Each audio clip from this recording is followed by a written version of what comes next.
وما ارسلناک الا رحمۃ للعالمین، اے محمد صلی اللہ علیہ وسلم، ہم نے آپ کو سراپا سارے دنیا سارے عالموں کے لیے سراپا رحمت بنا کر بھیجا۔ لقد کان لکم فی رسول اللہ اسوۃ حسنہ، تو یقیناً تمہارے لیے حضور اکرم صلی اللہ علیہ وسلم کی زندگی میں اتباع کے لیے، تابعداری کے لیے اور پیچھے چلنے کے لیے بہترین نمونہ موجود ہے۔ تو اس سلسلے میں تو آپ 5 عنوانوں کے تحت اس چیزوں کو بیان کیا کرتے ہیں۔ پہلا عنوان تھا آپ کی آمد سے پہلے مختلف آسمانی کتابوں میں اور مختلف دنیا کے تحریروں میں آپ کا تذکرہ، وہ مضمون ہمارا مکمل ہو گیا۔ یہ بہت وسیع مضمون ہے، کتابیں اس پر دلچسپی پیدا کریں اور اس کو پڑھیں تو انشاءاللہ بہت ہی زیادہ دلچسپ ہے۔ اب آپ کے بعد شخصیت ہے، سارے کے سارے انبیاء علیہ السلام کی شخصیتیں جو ہوتی ہیں وہ جس ماحول میں بھی تشریف لاتے ہیں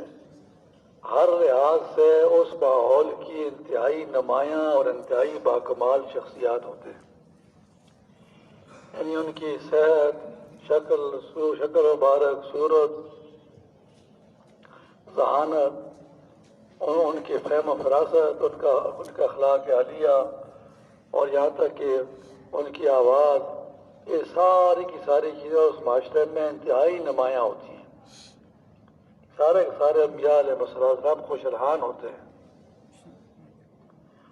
اور یہ ہے کہ اکثر انبیاء علیہ السلام کو نبوت 40 سالیں ملی ہے۔ صرف عیسیٰ علیہ السلام کو 33 سالیں ملی،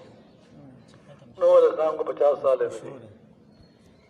باقی انبیاء علیہ السلام کو نبوت 40 سال کی عمر ملتی رہی ہے۔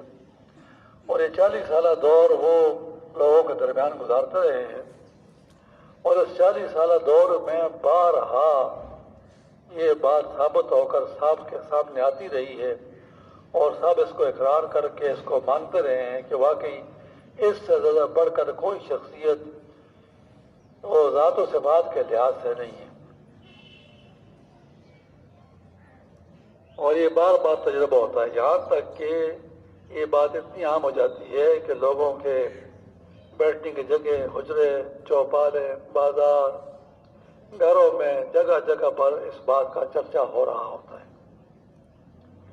اور یہ تھوڑا اثر نہیں، یہ جو ہے تو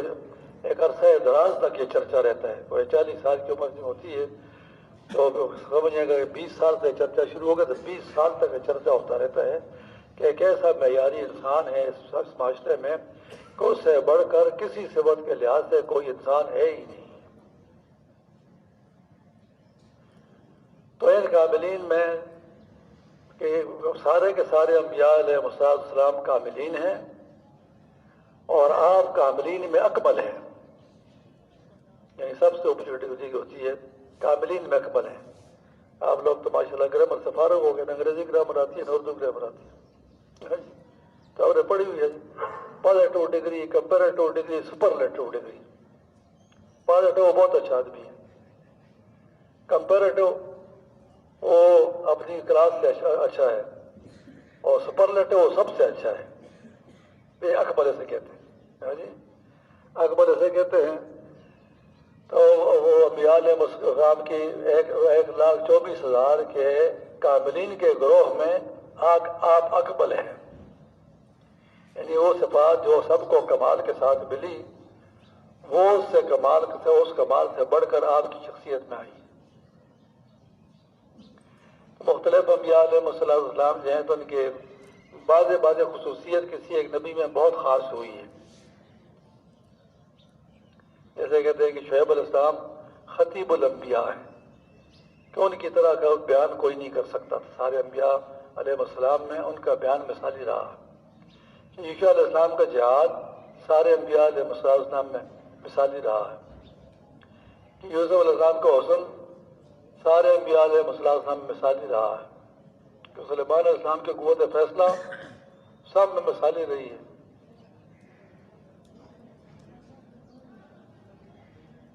تو اس لیے فرمایا کہ آپ کوست یوسف جہاد یوشع، اور خطابت شعیب علیہ السلام دی گئی، کہ وہ باتیں جو کسی نبی میں ایک خصوصیت کی شکل میں موجود تھی، اور سب کو جمع کر کے آپ کی شخصیت میں اور لا کر آپ کی شخصیت میں جمع کر دیا گیا۔ تو اس لیے نبوت کے اعلان سے پہلے ہی آپ کی عمر جب 25 سال تھی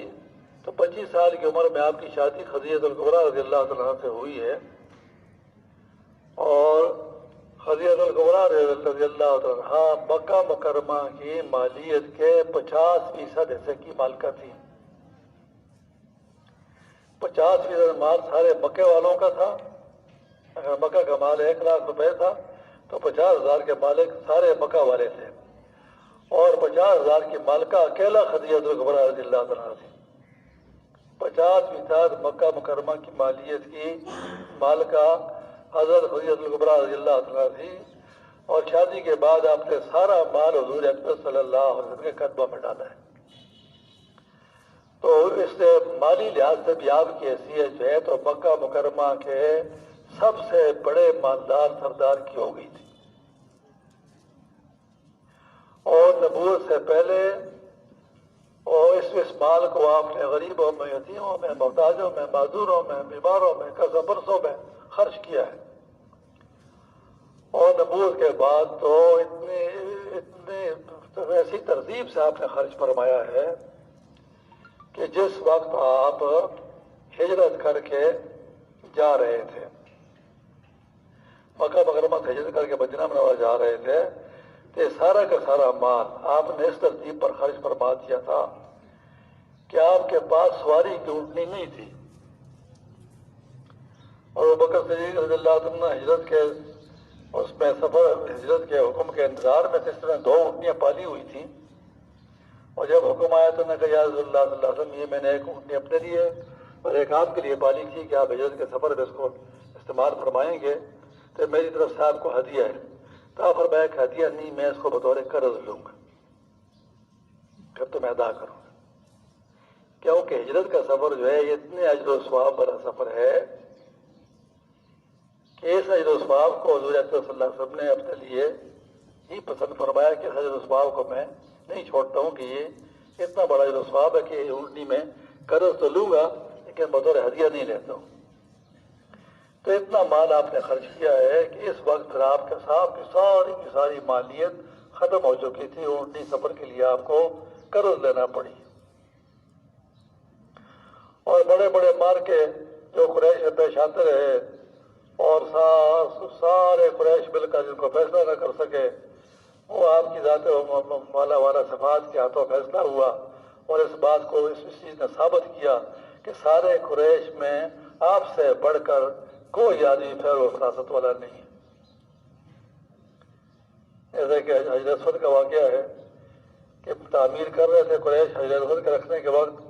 ایسی سخت لڑائی ہوئی کہ تلواریں نکل کر گردنیں اتارنے کے حالات ہو گئے۔ کسی آدمی نے کہا کہ میری ایک بات سنتے ہو؟ جی، کو کہو کہ اس پر فیصلہ کر لیں گے کل صبح سویرے جو آدمی مسجد حرام میں داخل ہو کر بیت اللہ شریف کی طرف آئے اس سے فیصلہ کرائیں گے۔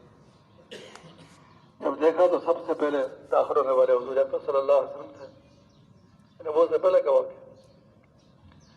اور اس پر جو ہے تو آپ کی ایک ایسی حیثیت تھی کہ سب نے کہا ہاں ان کا فیصلہ ماننے کے لیے تیار۔ پورے قریش آپ کے فیصلے پر متفق ہوئے۔ تو آپ نے اس طرح کیا کہ حجر اسود کو رکھا ایک چادر پر، ہر قبیلے کے سردار کو بلایا کہ وہ آئے اس کو پکڑے، اور سب نے پکڑ کر اٹھا کر نصب کرنے کی جگہ تک پہنچایا۔ پھر آپ نے فرمایا اگر تم چاہو تو میں تم سب کی طرف سے بے نمائندہ ہو جاؤں اور تمہارے نمائندہ کے طور پر اس کو یہاں رکھ دوں، اور سب نے کہا بالکل ہم اس بات کو مانتے ہیں۔ تو آپ نے اس پتھر مبارک کو اٹھا کر رکھا،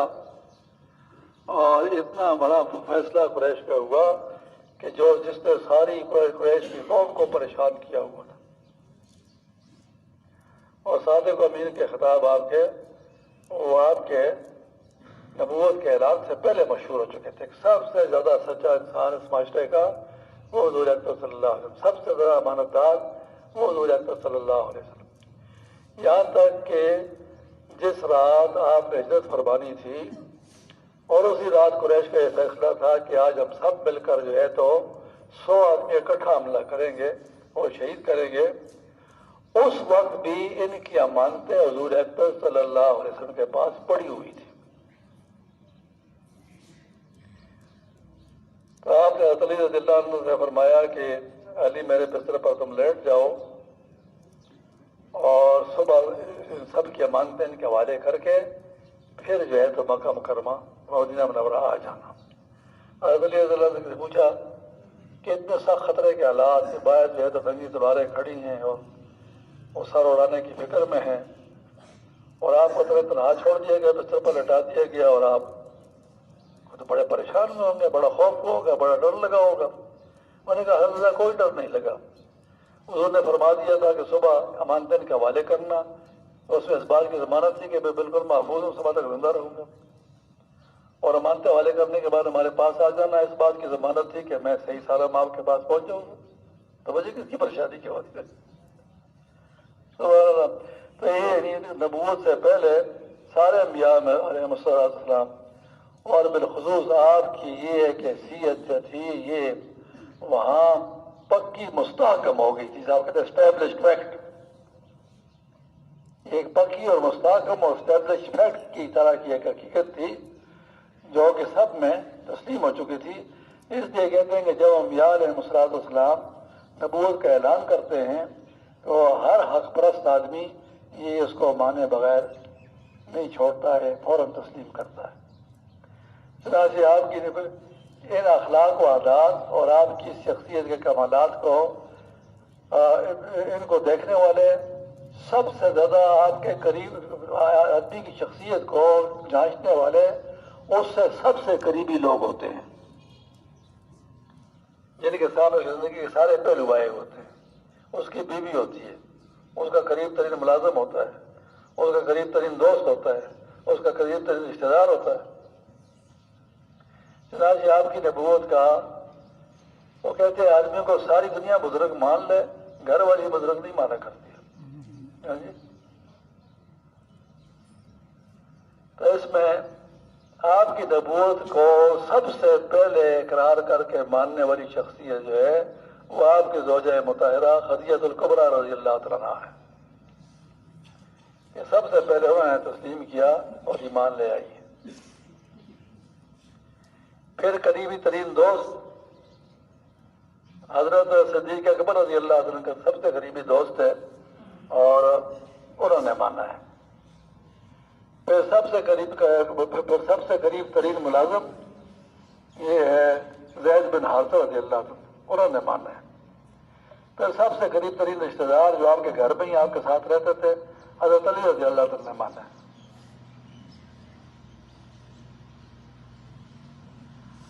اور سارے پرست لوگ مانتے ہیں، جو نہیں مانتے ہیں تو وہ سرداران، وہ صاحب اقتدار لوگ ہوتے ہیں، وہ مالدار ہوتے ہیں جن کی حیثیت معاشرے میں بنی ہوتی ہے کہ ظلم، زیادتی، جھوٹ، فریب، حرام کی تمیز کو چھوڑ کر قتل مقاتلے ساری قتلے کر کے اور 2 نمبر کے کام کر کے انہوں نے اپنے لیے مالداریاں مال کمائی ہوتے ہیں۔ انہوں نے جو ہے تو اپنی معاشرے میں ایک حیثیت بنائی ہوتی ہے، ان کی سیادت قیادت ان کی لیڈرشپ پر قائم ہوئی ہوتی، تو ان کو اندازہ ہوتا ہے کہ یہ جس بات کو یہ آدمی کہہ رہا ہے، یہ حق کو کہہ رہا ہے، انصاف کو کہہ رہا ہے، سچ کو کہہ رہا ہے، امانتداری کا تذکرہ کر رہا ہے، دیانتداری کا تذکرہ کر رہا ہے، خدمت، ہمدردی، عاجزی کا تذکرہ کر رہا ہے۔ تو یہی تو وہ چیزیں ہیں جن کو توڑ کر ہم نے اپنا جاہلیت کا نظام بنایا ہوا ہے۔ اگر یہ چیزیں آ گئی تو ہماری تو سیادت قیادت ختم ہو رہی ہے۔ لہٰذا قرآن پاک کی آیتیں جگہ جگہ یہ کہہ رہی ہیں کہ ایسے سردار اٹھے، ایسے صاحب حیثیت اٹھے، ایسے فرمانروا اٹھے، قال الملأ فرعون، فرعون کے صاحب حیثیت وزیر سردار اٹھے مخالفت کرنے کے لیے موسیٰ علیہ السلام کی، اور قریش کے بڑے بڑے سردار جو تھے یہ اٹھے اس بات کی مخالفت کرنے کے لیے، یہاں تک کہ قرآن مجید تو ایک بڑی تاثیر والی چیز ہے، پھر اس کو جو آپ اپنی زبان مبارک سے پڑھتے ہوں گے تو کیا تاثیر ہوتی ہوگی۔ ایک واقعہ بڑا عجیب ہے کہ آپ جب تہجد میں رات کے وقت بیت اللہ شریف کے قریب کھڑے ہو کر قرآن مجید پڑھتے تھے تو 3 قریش کے سردار یہ آتے تھے سننے کے لیے، ابو سفیان، اخرس بن شریح اور ابو جہل۔ ایک دفعہ تینوں آئے تو انہوں نے ایک دوسرے پوچھا کیسے آئے ہوئے ساتھی رات کا، کیسے آئے ہوئے؟ تو ان کو اندازہ ہوا کہ یہ میری طرح یہ بھی قرآن جو آپ پڑھتے ہیں اس کو سننے کے لیے آیا ہوا ہے۔ تو نے کہا عجیب بات ہے، سارا دن مخالفت کرتے ہو اس کی اور اس وقت آ کر اس کا قرآن سنتے ہو، وعدہ کرو کہ کل نہیں آؤ گے، پھر نہیں آئیں گے تو بری بات ہے۔ جب ان تینوں نے وعدہ کر لیا نہیں آئیں گے تو ہر ایک کو اس وقت میں اس یاد میں سب ستایا، قرآن کی یاد میں ستایا۔ تو ابو جہل نے سوچا کہ ابو سفیان تو بہت سخت قریشی ہے، اپنی بات جو کر لیتے ہیں اس سے پیچھے نہیں ہٹتا، یہ نہیں آئے گا۔ آخرت میں قریشی ہے صاحب، بہت سخت قریشی ہے، تو میں کیوں محروم رہوں، میں تو چلا جاؤں گا۔ دوسرے نے بھی سوچا، تیسرے نے بھی سوچا، اور تینوں کے تینوں جو ہے دوسرے دن پھر اکٹھے ہو گئے، پھر ایک دوسرے کو لان تان کر کے رخصت ہوئے۔ پھر خیال تھا کہ تیسرے دن تو نہیں آئیں گے، کیوں کل بڑی سخت ہم نے بات کی ہوئی ہے۔ تیسرے دن پھر دیکھا پھر تینوں اکٹھے ہو گئے۔ تو چوتھے دن اخنس بن شریح جو ہے وہ لے کر لاٹھی لیتے ہوئے، منہ میں بڑا تھا، ٹیکتا ٹیکتا یہ گیا، اور یہ گیا ابو سفیان کے پاس گیا اور اسے کہا کہ کیا یہ حق نہیں ہے؟ تو اس نے کہا حق تو ہے، لیکن بات یہ ہے، بات تو میری سن، بات یہ ہے کہ ہم ہیں بنی امیہ، یہ ہیں بنی ہاشم، ہم ساری عمر ان کے مقابلے میں رہے ہیں۔ اگر انہوں نے حاجیوں کو پانی پلا کر اپنی سرداری قائم کی ہے تو ہم نے پانی پلا کر، تو ہم نے مفت پانی پلا کر اپنی سرداری قائم کی ہے۔ اگر انہوں نے حاجیوں کو مفت کھانا کھلایا، اپنی سرداری قائم کی ہے تو ہم نے ہی مفت کھانا کھلایا ہے تو سرداری قائم کی۔ اگر انہوں نے حاجیوں کو مفت رہنے کی جگہ دی ہے تو ہم نے ہی مفت رہنے کی جگہ دی ہے۔ اور ہر ایک کے مقابلے یہ زندگی کے کسی میدان میں انہوں نے گھوڑا دوڑایا ہے تو ہم نے ان کے برابر گھوڑا دوڑایا ہے، ہم نے ان کو آگے ہونے نہیں دیا ہے۔ تب وہ سفیان کو کہتے ہیں اب تو ہی بتا، جب وہ کہتے ہیں کہ ہمارے درمیان ایک پیغمبر آ گیا تو اس پیغمبر کے مقابلے میں ہم پیغمبر کہاں سے لائیں؟ تو لہذا ہم لڑیں گے، سب کچھ کریں گے، لیکن ہم اس کی بات کو نہیں مانیں گے۔